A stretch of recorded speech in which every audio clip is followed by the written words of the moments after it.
Kata beliau, ya jadilah engkau seorang manusia yang dengan kebaikan selalu memerintahkan kebaikan dan kepada keburukan selalu melarang. Dan kepada orang yang memutusmu, engkau menjadi orang yang menyambung. Yang namanya menyambung tali silaturahmi tidak dikatakan menyambung kecuali sudah Kalau sampean main ke tempat teman sampean yang baik sama sampean, itu bukan nyambung karena sambungannya sudah ada. Talinya belum putus. Kalau sudah tukaran baru Kalau sudah sampean suker sama orang itu namanya sudah putus. Lah yang menyambung inilah yang namanya menyambung tali silaturahmi. Karena apa? Sudah terputus. Sudah tukaran sampean sudah besu-besuan tak karuan dari A sampai Z. Ya jeleknya dari zaman dulu dia baru balik sampai tua diingat semuanya. Nah itu namanya memutus tali silaturahmi sudah. Sudah sopo-sopoan berapa bulan. Nah sampean kok minta maaf, kok pengen nyambung lagi, itu baru namanya menyambung tali silaturahmi. Karena apa? Sudah terputus, makanya ada bahasa menyambung. Paham ya? Tapi kalau sampean main kemana? Ke rumah paman saya, Habib silaturahmi. Itu bukan menyambung tali silaturahmi namanya. Ya itu ziarah namanya. Yang namanya menyambung itu kalau sudah terputus. Paham ya? Kalau sudah terputus itu baru kayak sampean ya, tidak usah kemana-mana sudah. Mancing, ya kalau terputus itu baru disambung namanya. Kalau enggak putus gimana nyambungnya? Orang enggak ada apa-apa, enggak ada masalah. Ya kalau kepada orang baik kita baik, ya itu biasa. Menjadi istimewa itu karena kita berbuat baik kepada orang yang tidak baik kepada kita. Itu nilai istimewanya.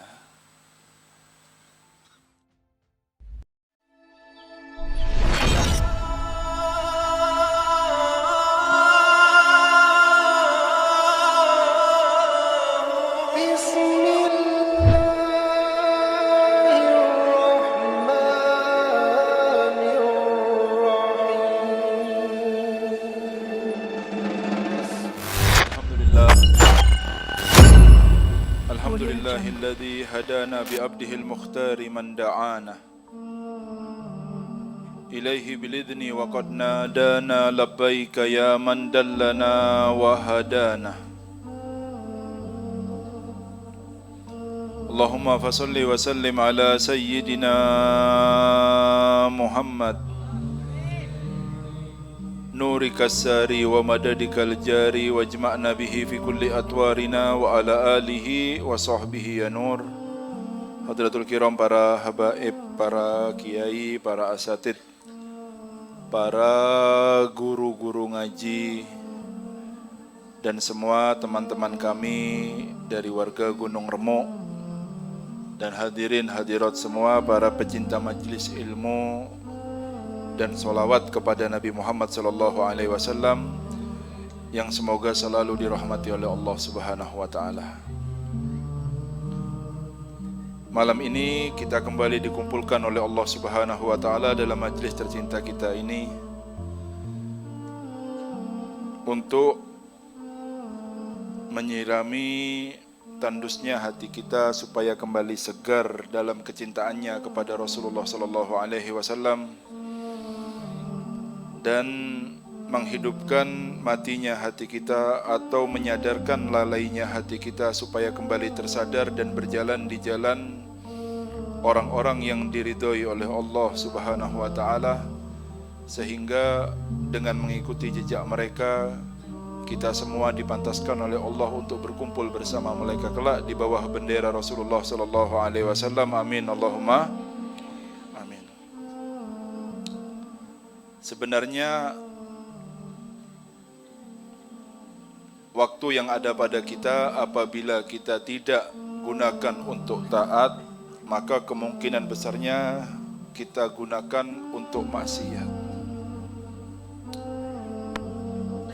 Di balik kenikmatan orang-orang yang ada di dunia itu, ada seseorang yang berbahagia apabila dia bisa melakukan ibadah taat dengan kebahagiaan yang sangat luar biasa.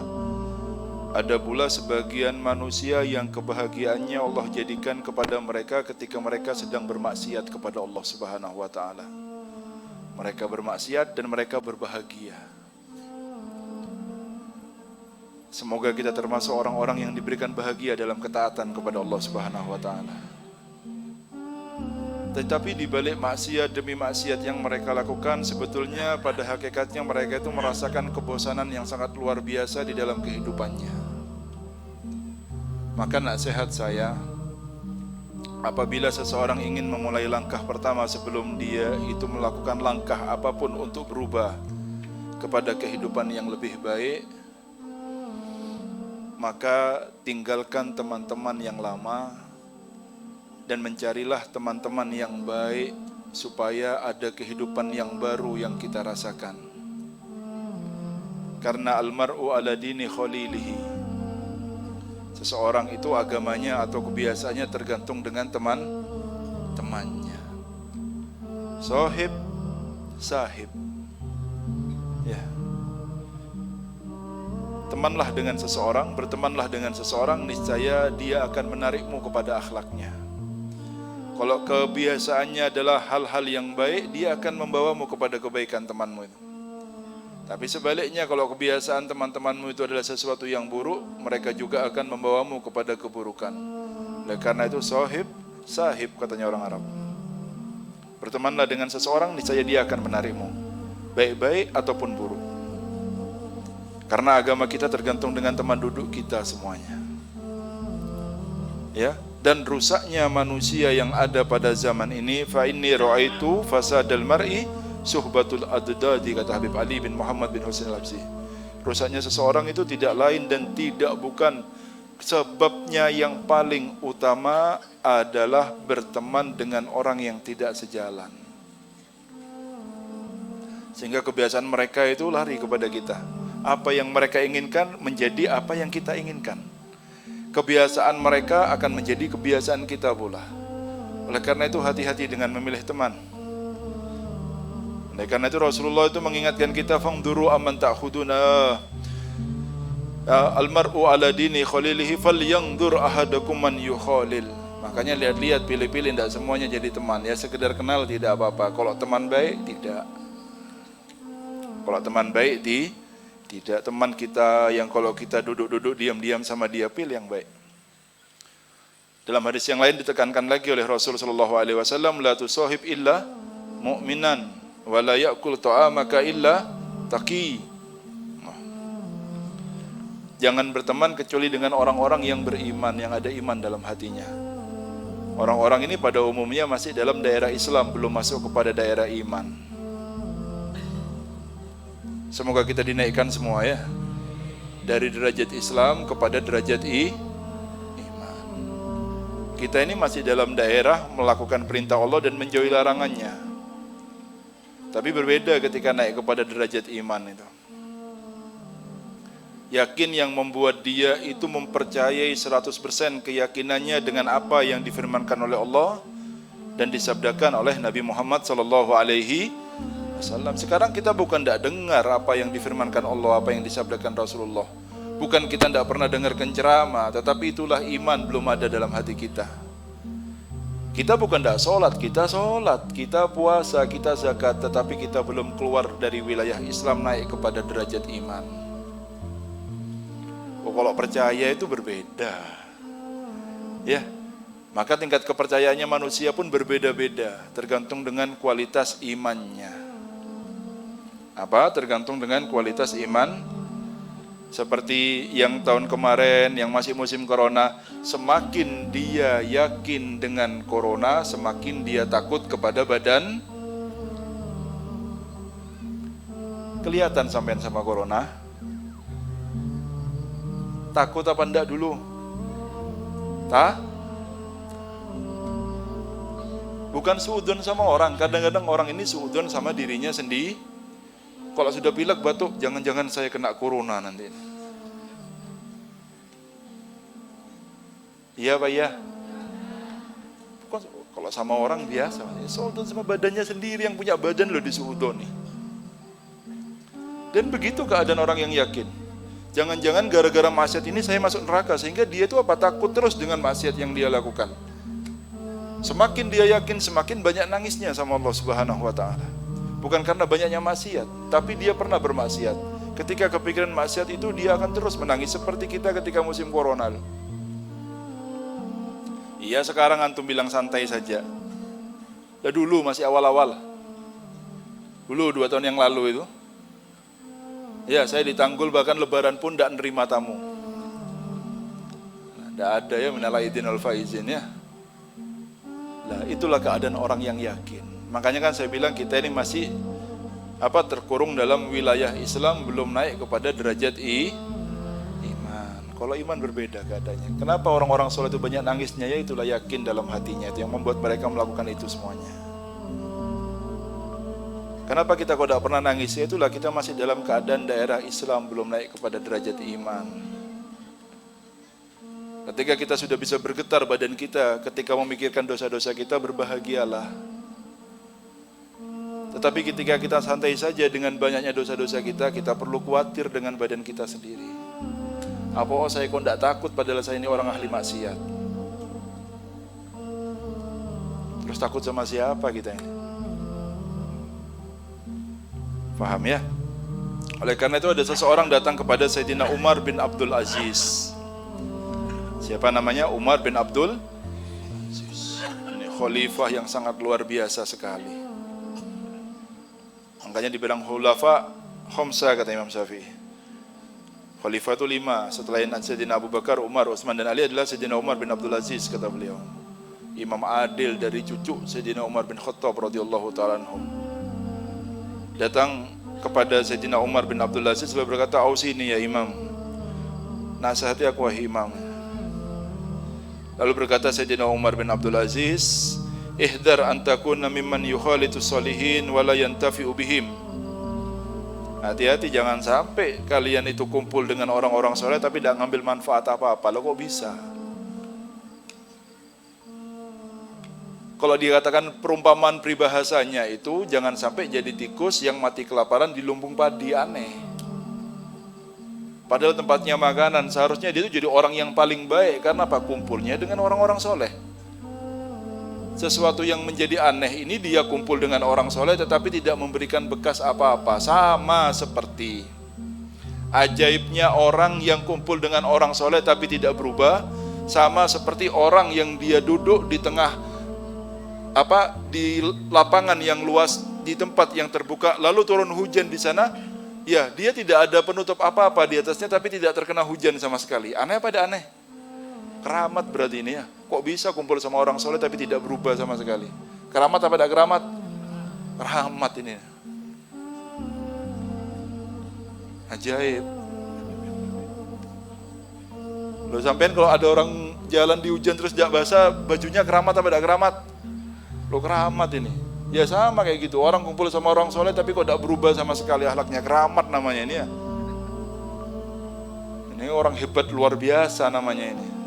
Kok bisa tidak berubah akhlaknya? Makanya hati-hati jangan sampai kalian kumpul dengan orang soleh tapi tidak ngambil manfaat apa-apa dari duduknya kalian dengan mereka. Kok bisa? Hati-hati ya. Au yalumul mudznibina wa la yajtanibud dzunub. Mulutnya gampang jelekkan orang-orang ahli maksiat, tetapi dia juga pelaku maksiat. Semoga selamat semuanya ya. Lalu yang ketiga ini memberikan nasihat ya, jangan sampai kalian itu ngomongkan ini tetapi perbuatan kalian sama dengan mereka. Au mimman yal'anu syaitana fil alaniyah wa yuti'uhu fis-sir. Melaknat setan di keadaan terang benderang, maksudnya di keramaian orang, tetapi ketika dalam keadaan sembunyi-sembunyi tidak ada orang sama sekali, dia menjadi taat kepada setan. Kalau di luar seakan-akan dia melaknat setan, tetapi ketika sendirian dia patuh kepada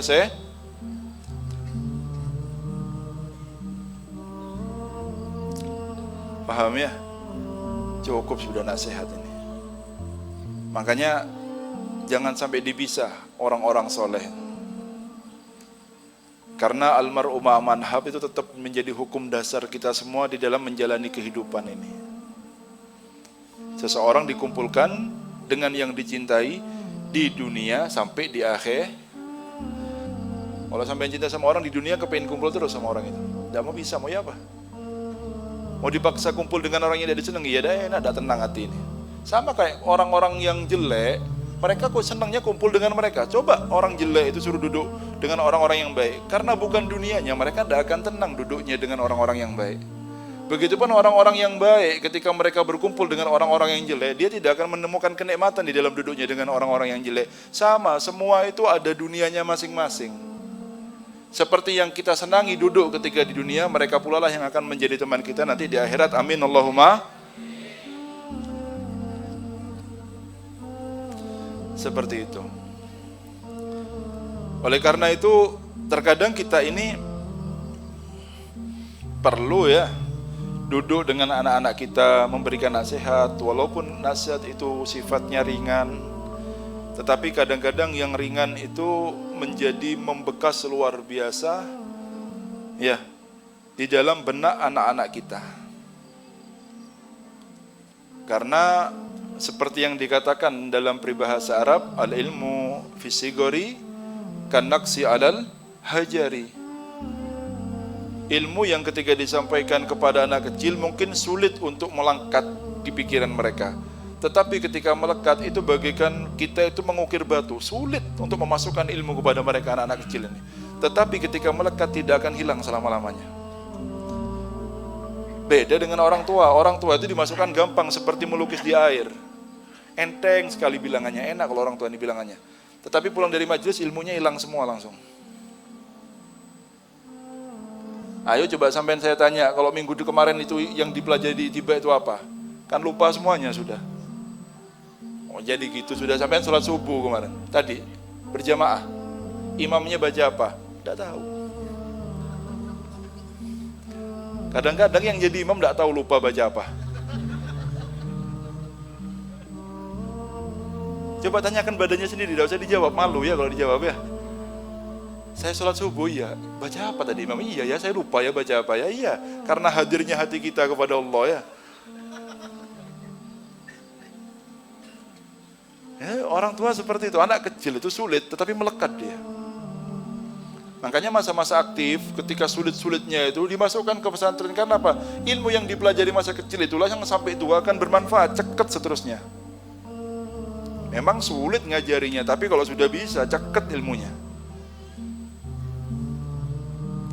Paham ya? Oleh karena itu, ya, nasihat ringan tetapi berat, karena yang mengucapkan ini adalah Sayyidina Imam Ja'far As-Shadiq kepada putranya, yaitu Sayyidina Imam siapa? Musal Kadhim. Musal Kadhim, kakaknya Sayyidina Ali Ar-Ridho. Ali Al-Uraidi, bukan Ali Ar-Ridho, Ali Al-Uraidi, anaknya Musal Kadhim, Ali Ar-Ridho. Ya bunayya, lihat ya, ya bunayya, wahai anakku, man qana'a bima qasamallahu lahu istagna. Yang ridho dengan bagiannya Allah, dialah orang yang kaya. Dalam artian selama kita itu tidak pernah puas dengan apa yang ada pada tangan kita, kita akan selalu menjadi orang miskin walaupun dengan dunia yang sangat banyak yang ada dalam genggaman kita. Ketika dia punya sifat yang namanya qanaah, sekarang dia menjadi orang yang kaya. Orang yang kaya ini yang menikmati hidupnya, yang tidak terganggu kegiatan dunia sampai akhiratnya. Itu menurut saya orang yang kaya. Dinikmati hidupnya, dinikmati, tidak terganggu kegiatan dunia dan kegiatan akhiratnya. Tetapi kalau dia itu gila kepada dunianya sampai ketinggalan akhiratnya, belum kaya menurut saya. Ketahuan nanti miskinnya ketika malam pertama di kuburannya. Tetapi orang dunia ada waktunya, akhirat ada waktunya. Tidak sampai membuat dia sibuk kepada akhiratnya, kegiatan dunianya, ini orang kaya.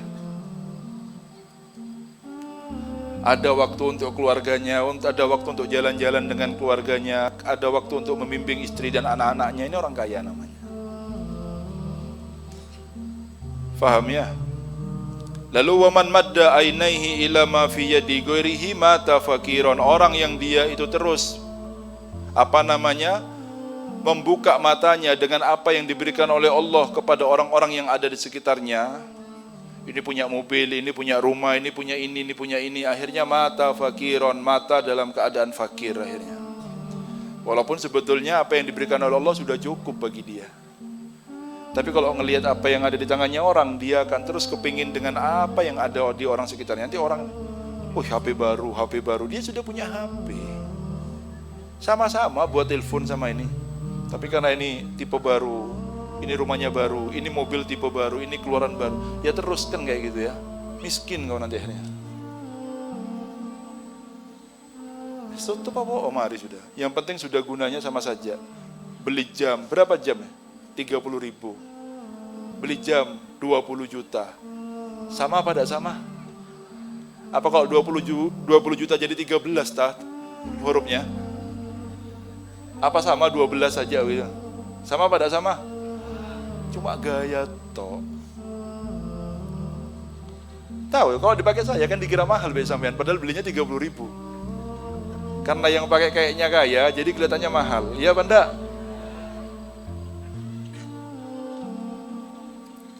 Kalau yang pakai kayaknya sederhana, walaupun pakai barang mahal, kayak kelihatan murah. Cuma gaya saja semuanya. Sok gagah dengan apa yang dia punya, enggak gagah sama sekali. Saya bilang kesenangan itu bisa dibeli, tapi ketenangan itu tidak diberikan kecuali orang yang ingat sama Allah. Makanya kan ala bidzikrillahi tatmainnul.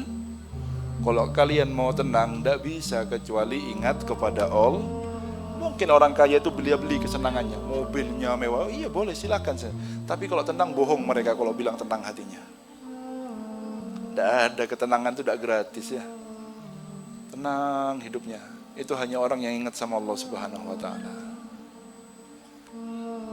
Rumahnya mewah, anaknya narkoba, anaknya zina, anaknya ini, anaknya itu. Tenang dari mana? Hah?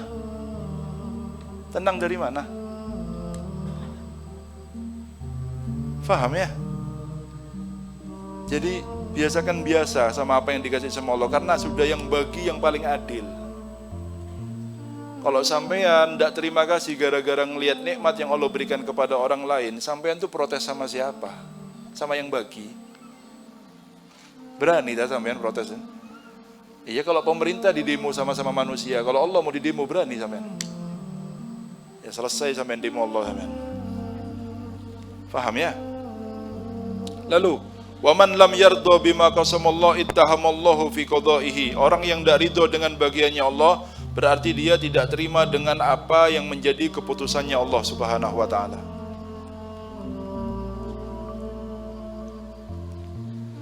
Ya, al-jamil la yaf'al illa jamil.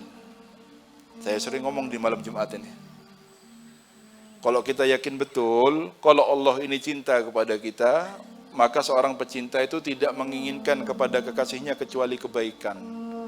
Hanya saja mata kita yang pendek dalam mengukur sesuatu inilah ya yang menganggap bahwa apa yang menimpa kita sekarang ini adalah kejelekan. Tidak ada jeleknya sama sekali, bagus. Katanya Rasulullah ya, al-mu'min ya in ajaban li amlil mu'min inna sa'nahu kullahu khair, kata Rasul. Ajib orang mukmin ini, semuanya apapun yang menimpanya itu kebaikan, tidak ada kejelekan sama sekali. Apabila menimpa keburukan, sabar, fakana khairun lah. Kalau ada keburukan yang menimpa dia di mata manusia sepertinya buruk, dia bisa bersabar, dan sabar itu baik untuk dia. Apabila ada sebuah nikmat yang mengenainya yang di mata manusia itu tampak seperti nikmat, syakarah, bersyukur dia, dan syukur itu baik untuk dia. Jadi baik sabar ataupun syukur semuanya adalah keadaan yang baik bagi seorang hamba. Yang bahaya itu seseorang yang diberi nikmat dia tidak bersyukur, dan ketika datang ujian dia tidak bersabar. Ini yang bahaya. Dan orang yang bersabar dengan musibah itu jauh lebih banyak daripada orang yang bersyukur ketika mendapatkan Saya ulangi lagi ya. Orang yang bersabar ketika kena musibah itu jauh lebih banyak daripada orang yang bersyukur ketika mendapatkan Orang miskin sabar banyak pada banyak. Orang sakit sabar banyak pada banyak. Orang dapat uang bersyukur sedikit apa sedikit. Bersyukur itu keluarkan, bukan cuma bilang alhamdulillah. Makanya katanya Allah, wa qalilun min ibadiyah syakur. Sedikit dari hambaku yang bersyukur. Semoga kita termasuk yang sedikit ya. Paham ya?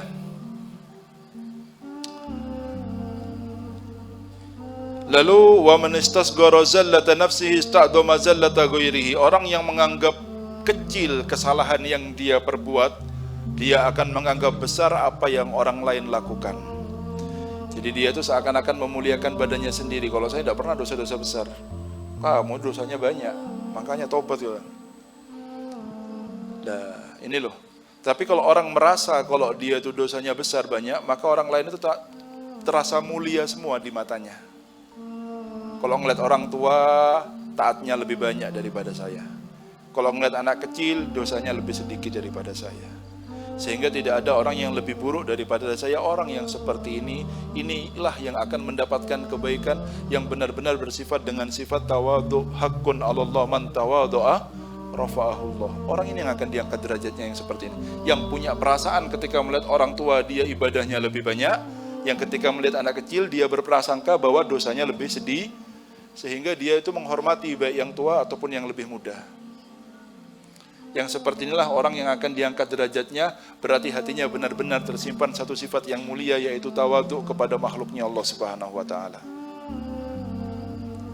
Sudah merupakan janjinya Allah, orang yang punya sifat seperti ini akan diangkat derajatnya oleh Allah Subhanahu wa ta'ala. Faham ya? Ya bunayya, man kasafa hijaba ghairihi in kasafat auratu baitihi. Siapa orang yang dia itu membuka hijab orang lain, maksudnya kejelekan orang lain dengan mudahnya dia ungkapkan di hadapan manusia umum. Enaknya jelekan orang, aurat rumahnya akan ditampakkan oleh Allah Subhanahu wa ta'ala. Berarti bukan kejelekan dia dan keluarganya akan diungkapkan oleh Allah Subhanahu wa ta'ala. Akan datang waktunya. Di dunia saja, enggak di akhirat nanti. Kita punya aib, manusia sekitar kita juga punya. Tutup aib mereka, Allah akan menutup aib kita. Sebaliknya kalau kita berusaha untuk membuka aib orang, untuk menjelek-jelekan orang, karena mungkin ada beberapa manusia sakit yang dia merasa puas ketika dia menjelekkan orang lain, ini penyakit luar biasa. Lihat saja, kama tadinu tudan, seperti kalian memperlakukan orang, begitu kalian akan diperlakukan oleh Allah Subhanahu wa ta'ala. Kalau sudah kebiasaannya buka aibnya orang, aibnya akan dibuka oleh Allah Subhanahu wa ta'ala. Di dunia, ya di dunia, sampai di akhirat. Hati-hati makanya. Sama-sama punya aib kita ini. Ya, khud ma sofa wada' makadar. Ambil baik-baiknya saja dari orang. Jelek-jeleknya sudah tutup, tinggalkan. Sehingga kita ini enak sama semua orang. Sama-sama punya kejelek. Ada yang baik semuanya, ada yang punya kejelekan, ada. Kita semua punya aib. Semoga ditutup sama Allah Subhanahu wa ta'ala ya. La ilaha illallah. Wa man dahala sufaha hukir. Orang yang kumpul dengan orang-orang bodoh, dia akan dihinakan oleh orang-orang sekitarnya. Sampean orang alim kumpulnya dengan orang bodoh, akhirnya sampean tidak punya harga dengan ilmu sampean. Dijelekkan. Makanya Imam Syafi'i itu diem sudah kalau kumpul sama orang bodoh. Saya bisa ngalahkan 1000 orang alim, tapi satu orang bodoh saya tidak bisa ngalahkan sama sekali. Goblok dilawan. Karena bodoh itu ada bodoh biasa. Bodoh biasa ini bodoh dan dia sadar kalau bodoh. Ada orang bodoh murakkab kalau dalam bahasa Arab. Wis bodoh tidak sadar kalau dia lebih pintar lagi, ngeminter masih lagi. Tanda-tandanya sudah ada orang alim di sekitarnya, dia masih berusaha untuk berbicara di depan orang alim. Wis kalau ada orang yang kita yakin dia lebih pintar, diem mo. Jangan merasa lebih pintar. Ini ciri-ciri orang bodoh murakkab ini. Sudah kita yakin kalau di depan ini ada orang yang lebih ngerti agama, lebih ngerti dalam ilmu tertentu daripada kita. Kita sendiri meyakininya.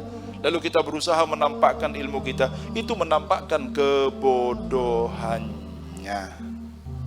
Semeneng mo. Ya, idza wujidal ma batala tayammum. Kalau ada air tidak boleh tayammum. Kalau masih ilmunya kayak pasir, jangan maksa jadi air. Faham ya? Kalau ada air, pasir diem saja, tidak akan berguna pada saat itu. Faham ya? Malu ya? Wa man khalatal ulama wukir. Orang yang kumpul dengan ulama, dia akan dimuliakan. Dia akan dimulia walaupun bukan dari golongan mereka. Walaupun kita bukan dari golongan orang-orang yang tapi karena kumpulnya dengan ulama, maka dia akan dimulia. Coba sampean sudah pergi pengajian kumpul sama siapa, sama Habib siapa, sama Kiai siapa. Kalau di pengajian lain sampean tidak masuk ke dalam ikut makan sama Kiai, karena sekarang sampean kumpulnya sama Kiai, satu mobil sama Kiai, kira-kira masuk ke dalam apa enggak? Masuk. Mulia sampean langsung. Tanyakan sama Abdullah ini penabar ini mana? Penjaga mata air penawar. Jinnya yang di sana kenal semua sama Abdullah ini ya. Bawa sandalnya Habib Hasim bisa masuk ke kumpulannya para habaib di sana. Apa yang dibawa? Ketika holnya Habib Soleh, sandalnya Habib sandalnya Habib Hasim masuk ke dalam. Bawa apanya? Bawa sandal. Ya apa kalau digandeng sama orangnya? Faham ya? Ngerti? Bawa sandalnya saja bisa holnya Habib Soleh. Saya tidak pernah masuk kalah sama Abdullah ya.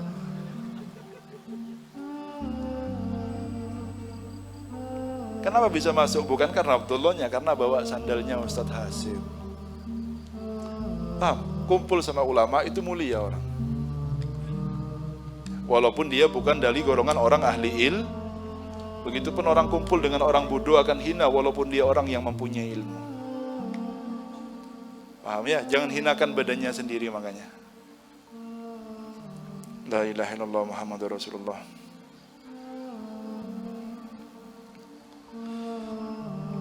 Ya. Lalu ya bunayya, kun bil ma'rufi amiran wa anil munkari nahiyan, waliman qata'aka wasilan, waliman sakata anka mubtadi'an, waliman sa'alaka mu'tiyan wa iyyaka wan namimah. Lalu kata beliau, ya jadilah engkau seorang manusia yang dengan kebaikan selalu memerintahkan kebaikan dan kepada keburukan selalu melarang. Dan kepada orang yang memutusmu, engkau menjadi orang yang menyambung.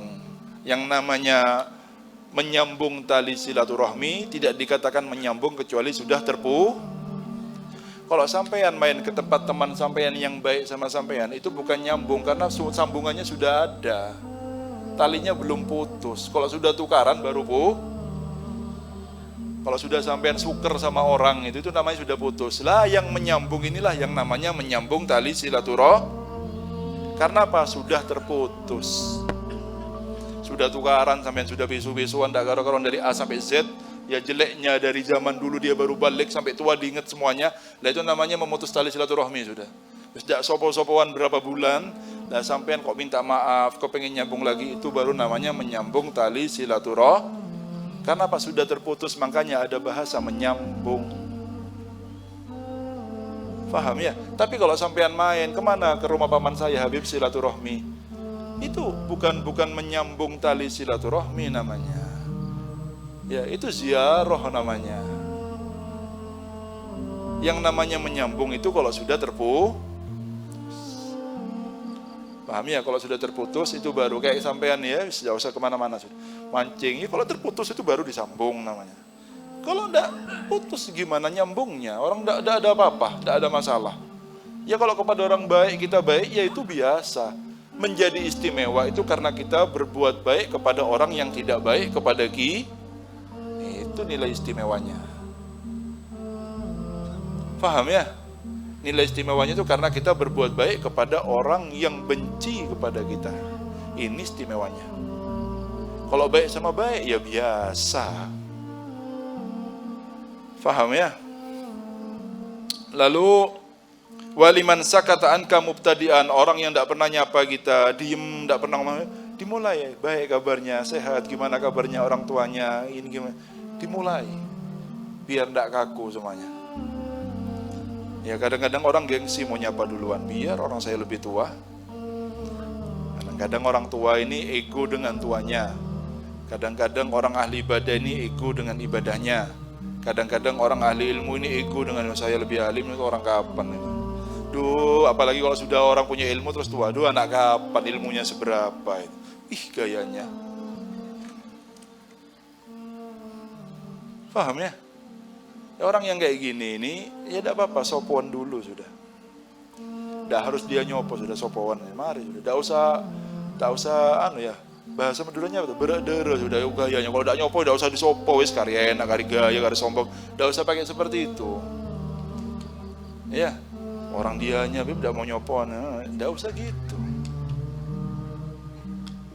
Siapa yang ngajari gini nih siapa? Agama mana ini? Yang kita disuruh kalau berbuat baik sama orang baik sama kita, enggak. Kita ini dalam agama Islam diperintahkan untuk berbuat baik kepada orang yang berbuat buruk kepada kita. Makanya kalau kita berbuat baik kepada orang yang baik kepada kita, itu namanya kita adil, sama. Tetapi ketika kita bisa berbuat baik kepada orang yang berbuat buruk kepada kita, kita akan naik dari derajat adil menuju fadil. Ini baru namanya sahibul fadilah. Orang yang pantas sahibul fadilah siapa? Orang yang bisa berbuat baik kepada orang yang berbuat buruk kepadanya. Dialah yang pantas untuk dipanggil sahibul fadilah, al-ustadz, kiai, habib, fulan. Kapan?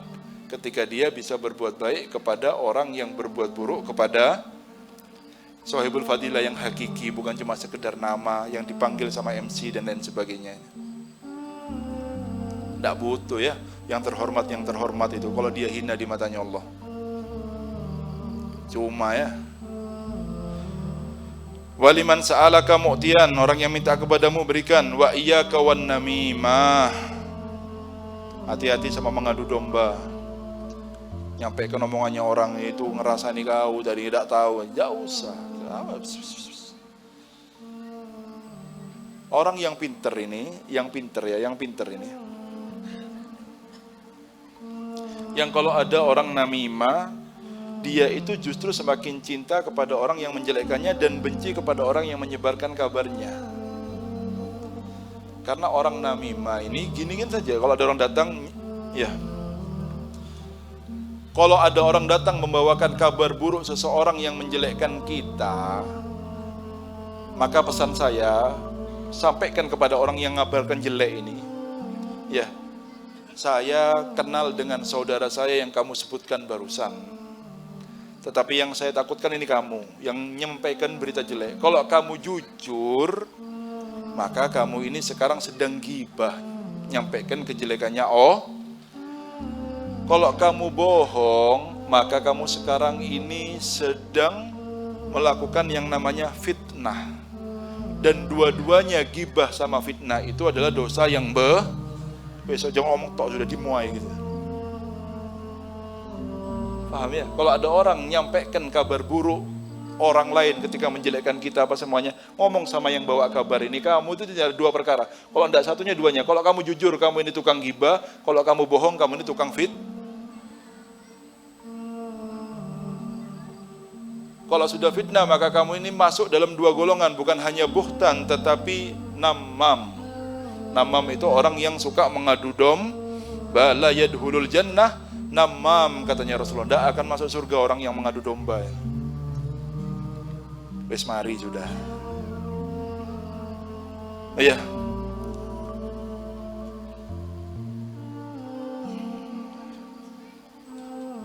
Lalu terakhir pesan beliau kepada anaknya, wa iyyaka at-ta'arrud li uyubin nas. Jangan sampai sibuk kita ini sibuk untuk mencari jeleknya ada manusia memang tidak paham saya manusia hatinya seperti apa ini. Seneng kalau dapat kejelekan orang yang dia benci. Apa? Sampai tambah mulia dah kalau sampai tahu jeleknya orang yang kita benci ini, enggak kan? Terus mau apa sampean? Kalau mereka jelek, ya itu memang bagian mereka, tapi kita jangan ikut-ikutan jelek. Kita tetap menjadi orang baik dengan kejelekan orang yang ada di sekitar kita. Jangan merubah akhlak kita supaya diridhoi manusia, tetapi rubahlah akhlak manusia supaya bisa masuk ke dalam daerah orang yang diridhoi oleh Allah. Jangan merubah akhlak kita untuk supaya kita mendapatkan ridho manusia, tapi rubahlah akhlak orang yang ada di sekitar kita supaya kita mendapatkan ridhonya Allah. Jangan sampai berubah cuma gara-gara kepengen disenangi sama orang. Nggak. Ya, kadang-kadang ada orang itu seneng kalau dilem sama teman-temannya, padahal ya nggak ngangkat derajatnya sama sekali. Tapi bagaimana kita membawa orang-orang sekitar kita supaya kita dan mereka semua itu diridhoi oleh Allah Subhanahu wa taala. Dan seperti itu orang hidup itu. Paham ya? Maka langkah pertama tadi saya bilang apa? Duduk dengan orang-orang yang baik. Ya, duduk dengan orang-orang yang baik adalah langkah pertama untuk merubah diri kita. Nanti dari kenal mereka lah kita akan taubat. Dari kenal kepada mereka kita akan memulai sholat. Ya, dengan kenal kepada mereka kita akan semangat dalam taat. Dengan kenal kepada mereka kita akan jauh dari maksiat. Maka langkah pertama adalah jauhi teman-teman yang lama, berkumpullah dengan orang-orang yang soleh ketika hidup di dunia. Ya, karena perkumpulan dengan mereka itulah yang akan membuat perubahan total di dalam hidup kita semuanya. Semoga bisa berubah semuanya ya. Ayo ya, ke depan semoga kita menjadi manusia yang lebih baik daripada yang sebelumnya ya. Semoga kita dan anak-anak kita dijadikan orang-orang yang soleh semuanya tanpa terkecuali. Semoga kita dan anak-anak kita ini bisa berkumpul di dunia, di barzah sampai di surganya Allah. Hadza minni wa la fa minkum. Assalamualaikum warahmatullahi wabarakatuh.